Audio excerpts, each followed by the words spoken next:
বন্ধুরা আমি রান্না করছি। এই দেখেন এখানে আমি মাছ পাতায় দিয়েছি।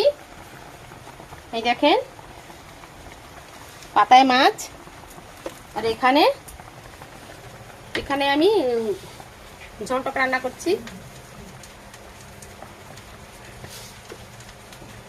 আর এই দেখেন এখানে আমি মিষ্টি ছাড়া টক রান্না করছি, রান্না করে রেখেছি।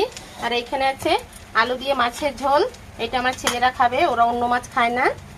আর এই দেখেন কুমড়ো ফুলের বড়া ভাজবো, এটা আমাদের দুপুরবেলা খাওয়া হবে। আর সকালবেলা আমরা সবাই রুটি খেয়েছি।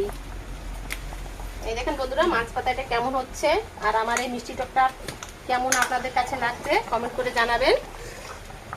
আর আমার এই আজকে দুপুরের খাওয়াটা কেমন হবে তাও আপনারা কমেন্ট করে জানাবেন।